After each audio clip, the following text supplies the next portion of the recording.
Friday, June 18th, 2010. Deep in the heart of Afghanistan's Helmand Province, Corporal Clifford Wooldridge was already having one hell of a morning. His first Humvee hit an IED, so did his second, all before chow. At that point, he was just pissed off. Then his convoy rolled into a Taliban-infested valley, and all hell broke loose. The Marines ran headfirst into 250 well-trained, well-equipped, battle-hardened Taliban fighters, dug into heavily fortified, ambush-ready mountain bunkers. RPGs screamed from the ridgelines. Machine guns opened up from the flanks. It lit up like the 4th of July, but no one was celebrating. And Clifford? He just about had enough. He didn't wait for permission or backup. He just grabbed his M249 SAW and took off, uphill, across open ground, no cover. Before anyone could blink, Wooldridge had flanked the entire enemy position, completely alone. But he didn't mind. Clifford, the big red devil dog, was in his happy place, off the leash, and unleash he did. Clifford released a Hailstorm of 5.56 on 15 Taliban in front of him. 9 dropped before they even knew what hit him. Very Marine. But then it went full ultramarine. He heard voices behind a wall, swung around the corner, dropped 3 more. Then, click. Out of ammo, and staring down the barrel of a PKM machine gun. What would Clifford, the big red devil dog, do?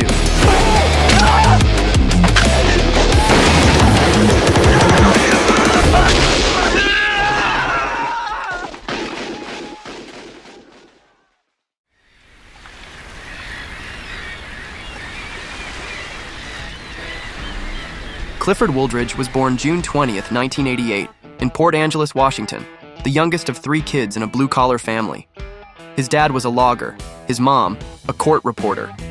Cliff played everything: baseball, basketball, wrestling, football.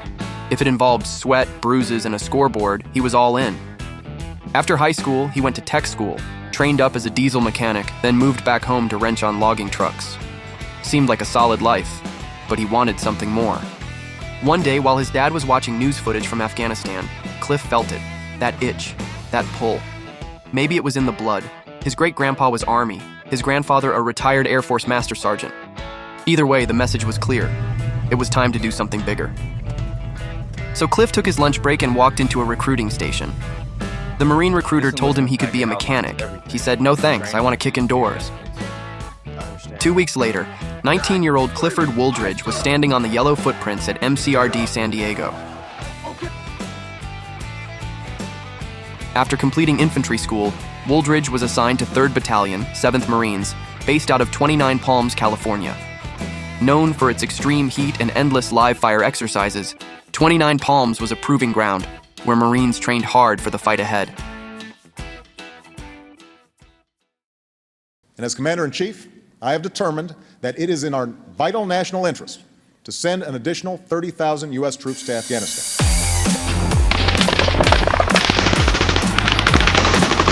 Hey, that compound right there! Right to the left! Really? Let's go, kid! Over there!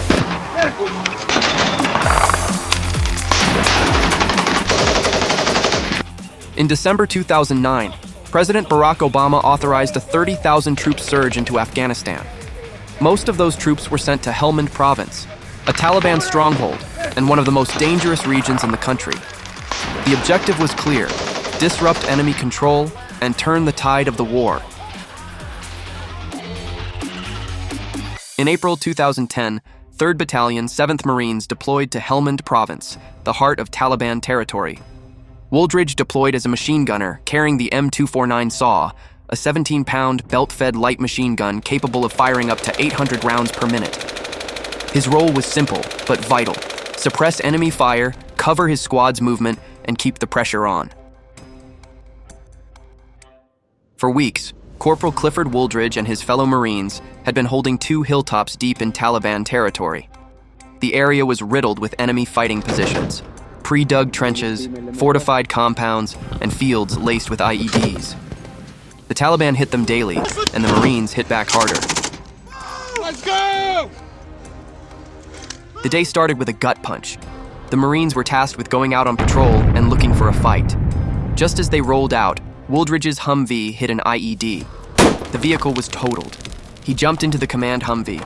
Then that one rolled over another IED. 2 blasts before breakfast. They pushed out anyway, moving into the Musa Kala Wadi, a valley known for ambushes. About 30 minutes into the patrol, Taliban machine guns opened up from the west. Enemy fire tore into their armored vehicles. Marines returned fire. 50 cals, Mark 19s, and 240s lit up the tree line.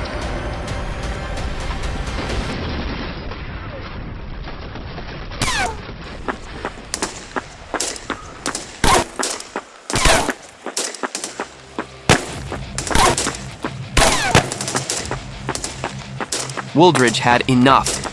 He grabbed 2 Marines and charged straight up the gut, uphill across an open field. No cover, no concealment, just dirt and dry stubble. About 75 yards in, Taliban machine guns opened up from the tree line. Clifford, the big red devil dog, sprinted straight into the fire, rounds snapping past his head, kicking up dirt at his boots. He spotted a fighter rise from a ditch and dropped him instantly, kept moving. Another Taliban fighter appeared crossing a footbridge. Wooldridge dropped him too. Then he looked back. His 2 Marines were still stuck in the prone position 50 yards back. They had been pinned down and unable to move until Clifford Wooldridge flanked and neutralized the enemy position completely alone. He pushed ahead, moving through the tree line and up a small rise that overlooked a compound arranged like a cul-de-sac. A ring of buildings forming a circle with fighters in the middle. 15 Taliban, all armed, all grouped up. It looked like they were getting a briefing, likely preparing for another engagement with a Marine element patrolling nearby. Wooldridge opened fire. Chaos erupted. 9 Taliban fighters dropped in the street. 2 scrambled into nearby buildings.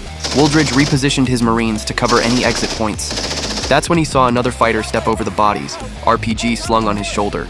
Dropped him too. Suddenly, a motorcycle ripped around the corner. 2 Taliban, both armed. Wooldridge raised his weapon, but the bike disappeared before he could fire.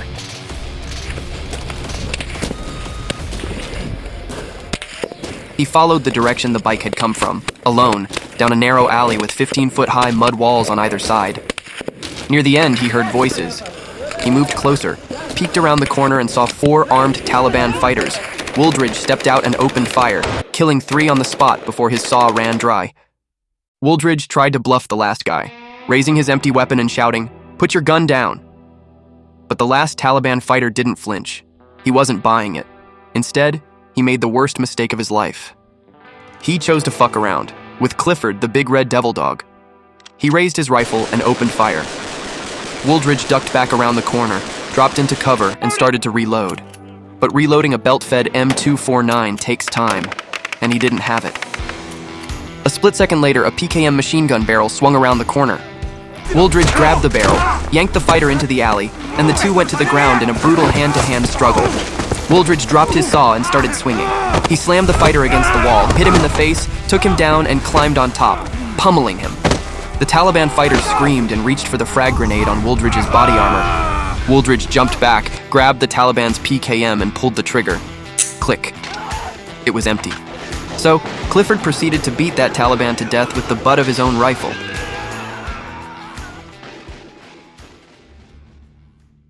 He radioed his team to consolidate on his position. When they arrived, they found Wooldridge, bloodied, surrounded by enemy bodies, with weapons, radios, and intel scattered across the ground. They loaded up the gear, tagged the enemy dead, and pulled out. Later, intel confirmed what they had walked into and destroyed, a Taliban headquarters. The very spot where local fighters gathered to receive orders and plan operations.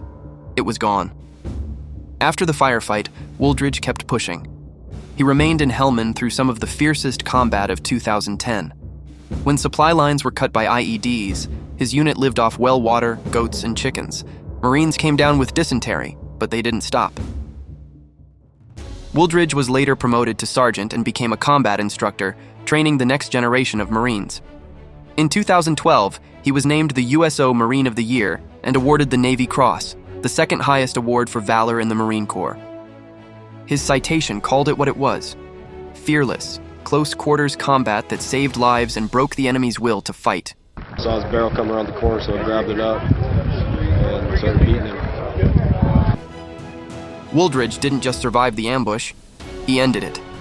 If you made it this far, thanks for sticking with one of the most insane Marine Corps stories to come out of the war in Afghanistan. Clifford Wooldridge wasn't just a machine gunner, he was a one-man wrecking crew. Who took out a Taliban headquarters with his bare hands?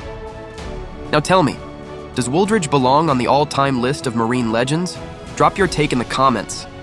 And if you think more Americans should hear stories like this, hit that like button, share it, and subscribe. You'll find links in the description to the official sources used for this video, including Wooldridge's Navy Cross citation and first-hand interviews. Because devil dogs like Wooldridge, they don't retreat, they reload. Semper Fi.